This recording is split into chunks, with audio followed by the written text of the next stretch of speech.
lah menurut saya. Jadi kalaupun ke depan saya pengennya ya kehidupan saya aja pengen yang ya yang nggak glamor, yang biasa aja gitu ya, sebagai manusia pada umumnya gitu. Kalaupun saya punya bisnis ya sebagai ibu bos yang baik, kalau dalam rumah tangga ya sebagai istri yang baik gitu. Kalau sebagai orang di dunia entertain yang sudah nganggap saya bunda atau ibu, nggak apa-apa lah, memang usia udah dewasa ya, udah tua juga, jadi ya nggak apa-apa lah sebagai ibu, tapi sebagai ibu pedangdut yang jadi contoh yang baik lah, itu yang saya harap. Paling makanan aja, di rumah banyak yang kirim makanan, tapi memang saya tidak mengadakan pesta.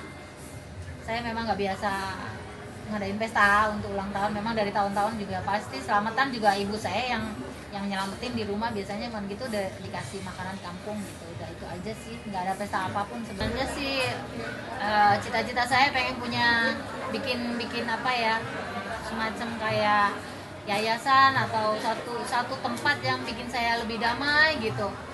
Jadi satu tempat itu ya ada masjidnya, ada musolanya, terus ada anak-anak yatimnya banyak. Itu yang sampai hari ini belum kesampaian. Cuman kepikirannya itu masih nyari-nyari lahan, terus prosesnya seperti apa, itu masih cari-cari informasi lah gitu. Kalau ada rezeki terus kuat kerja, terus bisa menghidupi orang banyak dan gak dikasih sakit, supaya kerjanya enak, terus orang-orang yang bergantung hidupnya sama saya juga gak kalang kabut. Ya alhamdulillah semuanya terhandle dengan baik. Cinta. Yang penting diberikan doanya buat saya untuk supaya saya sebagai istri yang kuat, istri yang sehat, istri yang hebat. Mainul kemarin kan Di Instagram kan memang buat iseng-iseng aja ya. Ya ada juga yang dituangkan lewat hati pas lagi suntuk atau lagi jalan di mobil sendirian, nggak ada yang diomongin, ya paling juga ngobrol sama teman-teman di Instagram gitu. Kalaupun ada sesuatu hal yang menjadi ganjalan, biasanya gitu, kadang-kadang dicurhatin di situ, tapi juga nggak semua, kadang-kadang juga iseng balesin netizen kayak gitu, buat happy aja. Ya masukin aja imannya yang banyak gitu, karena godaannya pasti banyak, terus cobaannya pasti besar. Jadi sebagai seorang public figure apalagi ya, saya harus jaga nama, terus jaga kualitas sebagai ibu rumah tangga, sebagai istri, sebagai ibu yang karyawannya banyak. Itu menurut saya juga nggak gampang ya, beban, apalagi membagi waktunya. Saya setiap hari ada yang stripping, ada yang off air kayak gitu-gitu. Jadi ya mudah-mudahan saya dikasih kesehatan yang cukup kuat lah sebagai seorang perempuan. Dengan usia yang seperti ini tuh saya merasa bahwa aku tuh udah nggak muda lagi gitu. Agak sedikit nervous dan udah mulai nggak pedenya di situ, karena kan kalau untuk ngambil suatu keputusan saya tegas, segala sesuatunya kayak merasa saya udah gede banget gitu, udah dewasa banget gitu, kayak udah tua banget gitu. Menyelesaikan masalah itu semuanya kayak dilakukan dengan mudah, walaupun sebenarnya nggak mudah, tetapi kan ada rasa nggak percaya diri. Oh ternyata ya, kalau nggak percaya dirinya mungkin banyak ya, karena aku orangnya mungkin nggak pedean gitu. Itu makanya saya selalu bersyukur bahwa di dalam percobaan saya, dalam proses kehidupan saya itu memang tidak ada yang mudah. Semuanya butuh proses yang cukup berat sekali, tetapi alhamdulillah hadiahnya selalu indah gitu. Jadi saya berterima kasih.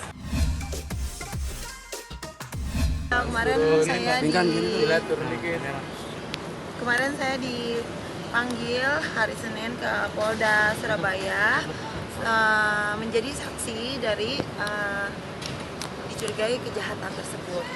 Jadi aku datang sebagai saksi, bukan yang terlibat gitu, amit-amit ya. Jadi saksi bahwa ada kejadian seperti itu, dan itu aja. Nah, aku cuma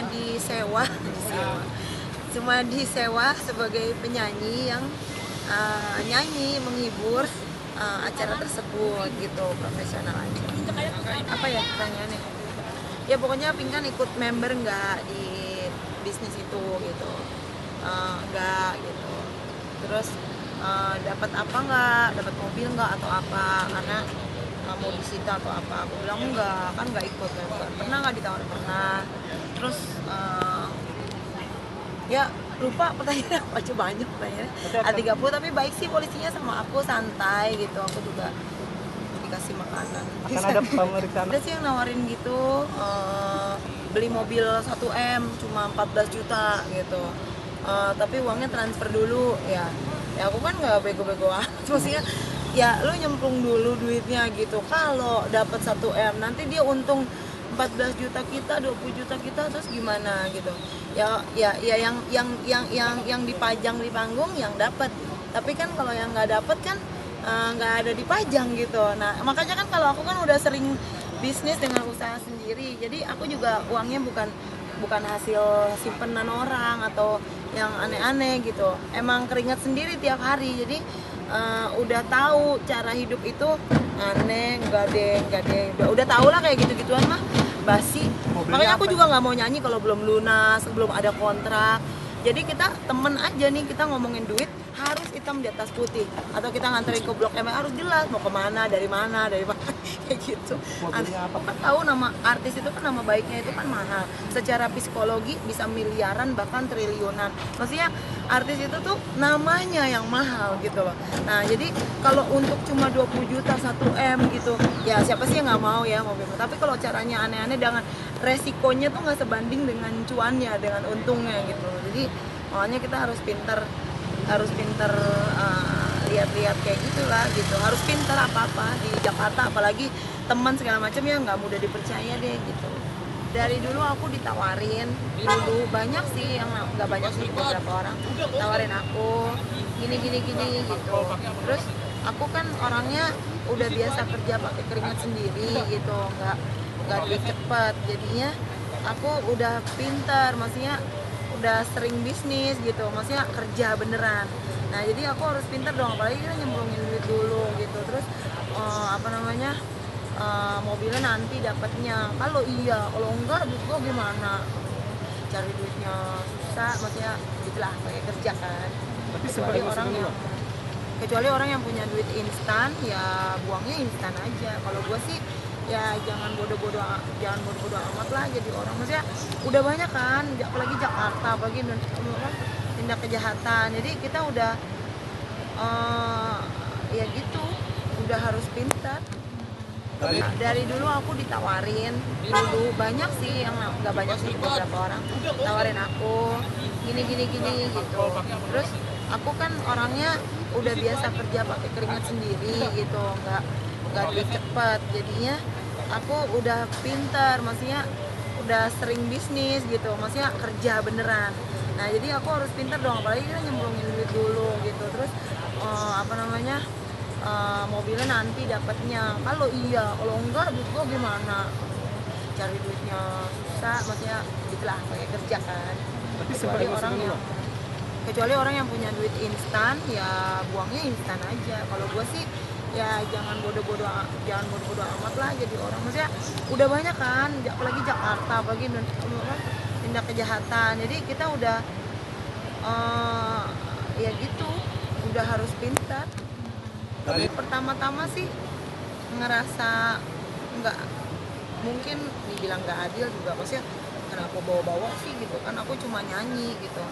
Tapi sempet ngerasa aduh khawatir gitu, gimana ya dipanggil polisi gitu. Tapi kan kata Tuhan kan nggak boleh khawatir gitu, jadi aku belajar untuk nggak khawatir, ya serahin aja sama Tuhan, ya udah gitu. Jadi aku nggak khawatir gitu, karena aku memang nggak berbuat yang kejahatan. Emang aku nggak promoin produk tersebut gitu. Sama Tuhan aja lah, karena kan rezeki kita bukan kata orang mau jahatin, orang mau, bukan polisi jahatin, bukan, maksudnya apapun yang terjadi itu kita nggak tahu di dunia ini. Tapi ya udah, optimis aja. Jadi orang tuh jangan minder, jangan ngerasa itu kan sebenarnya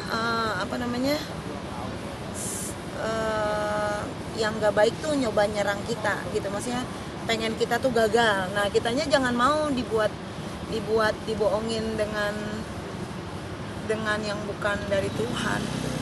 Kan kalau Tuhan kan nggak boleh khawatir. Oke. Itu aja ya. Ya udahlah, saya masih belum ini juga. Udahlah, ini doa aja lah, saya bilang mudah-mudahan dalam nama Tuhan Yesus saya sembuh, sehat, saya bilang gitu. Tapi dari 2014 memang penurunan job saya makin turun, makin menyusut. Sampailah pada titik Tuhan membuka jalan 2019, kami bertemu dengan berdoa. Jadi keluarga istri kan di Semarang.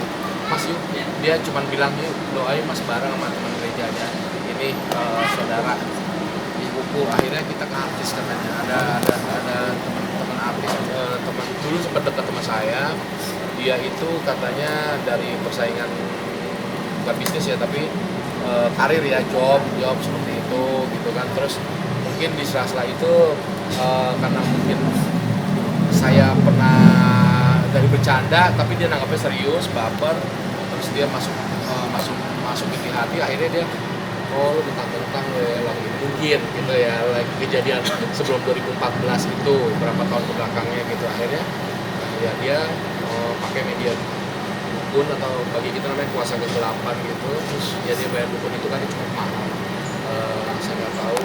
Terus ya dia bukan hanya fisiknya, pengen melanjutkan juga karir saya, tapi saya hanya bilang Tuhan terima kasih, ini saatnya saya untuk introspeksi dan down to earth, dan tidak mengulanginya lagi ketika nanti pelan-pelan ekonomi saya sudah mulai stabil lagi seperti itu. Pernah beberapa kali dia mimpi terus bangun gitu kan, mimpi ular besar. Cuma saya juga orangnya nggak terlalu percaya yang kayak gitu ya kan, kalau ular ala paling cuma mimpi tuh kan bunga tidur. Tapi diurut-urut ternyata mungkin ini penglihatan yang harusnya kita cerna gitu kan. Cuma kita kan nggak peka. Nah, setelah banyak pendoa yang bilang bahwa ini ada sesuatu yang ganjil, ya akhirnya kita percaya itu dan sekarang kita terus berusaha untuk terapi terus. Dia 2 orang cowok, dia temenan 1 cewek. Yang cewek ini lebih ke mungkin secara karir berharap dibantu saya mungkin gitu. Kalau yang cowok ini teman dekat pernah syuting sama saya, dia sakit hati aja seperti itu. Makanya gini deh, dengan tayangan ini saya mau bulldozer, mohon maaf kepada siapapun, sahabat, teman yang pernah mungkin saya sakiti dari lisan saya atau sikap saya mengampunimu, maafkan saya. Saya juga nggak tahu kan, siapa, baru prediksi ya, si A, si B, apa dia ya gitu. Ciri-cirinya kita tahu. Ciri-cirinya tahu, ada berdoa juga. Si ciri itu dia emang udah nggak pernah komunikasi. Iya. Kita nggak pernah saujar lah kalau nggak boleh, jadi ya udahlah. Iya, betul. Ada dari berdoa tersebut juga sampai ke rambutnya juga udah bilang rambutnya beginilah, ininya tingginya segini, 8 frame. Dan sejak kejadian saya sakit, dia nggak mau 1 frame saya lagi dan kayak menghindar jauh lah. Ada, tapi dalam sebulan tuh udah ada 1 job aja tuh udah bersyukur, udah puji Tuhan gitu. Jadi sementara namanya kita anak 2, tahu sendiri ya, kebutuhan kan memang harus berjalan, tanggal ini harus bayarin, nah itu kan juga kita alamin gitu. Tapi karena kita doa terus, doa, saya sinergi doa juga dari teman gereja gitu, banyak yang mendoakan saya juga. Akhirnya dikuatkan dan saya kebuka jalan. Juga selain saya sebagai aktor, saya MC, stand-up komedi, atau saya bikin film pendek sebagai sutradara dan lain-lain seperti itu. YouTuber juga. Dari 2019 itu udah mulai terbuka ininya. Oh ya, saya juga mau bilang si pendoa yang dari Semarang tersebut juga bilang nanti Mas Roni ketika ekonomi sudah stabil, sudah mulai lagi, jangan lupa berbagi kasih kepada yang membutuhkan, juga untuk pendidikan yang orang-orang nggak mampu seperti itu. Masih berkah dan masih terapi sih, masih sampai sekarang masih terapi, doa, terapi, dan ya puji Tuhan sudah mulai terbuka nih callingan kayak nanti malam saya syuting mulai stripping walaupun belum tiap episode, tapi ya puji Tuhan udah mulai. Yakini hilang lah gitu, jangan kita bilangnya masih ada. Jadi kita meyakini walaupun itu belum 100%. Iya sih. Gitu aja, terus masih ngejalanin terapi aja. Ya selalu support aja dalam segala segala hal, doa terus percaya, meyakini bahwa nggak ada yang nggak mungkin aja sih. Dan kita yakin jodoh pasti ada. Ternyata ya lama-lama terbuka. Kalau dari pantangan makanan, iya, terutama maksudnya karena saya kan ada gejala diabetes sejak 2017, memang harus kalau bisa sih jangan makan nasi putih tapi ke beras merah, tunas merah, banyakin sayur, dan otomatis yang lemak-lemak kolesterol ya saya udah nggak boleh ya, jeroan apa segala macam kayak gitu, dan mungkin kayak gorengan-gorengan. Jadi lebih banyak sayur, buah, yang lebih sehat ya. Sisi positifnya aja, dan dari pendoa-pendoa tersebut juga iya, udah jangan mikirin siapanya, tapi udah doakan, fokus sembuh aja, fokus sembuh dan ambil hikmahnya. Hikmahnya apa ya, itu tadi menjaga lisan, sikap, dan ketika nanti sudah mulai stabil lagi, jangan sombong gitu ya.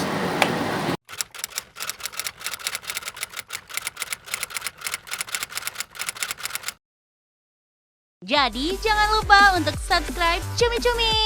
Ditekan ya tombol lonceng merahnya.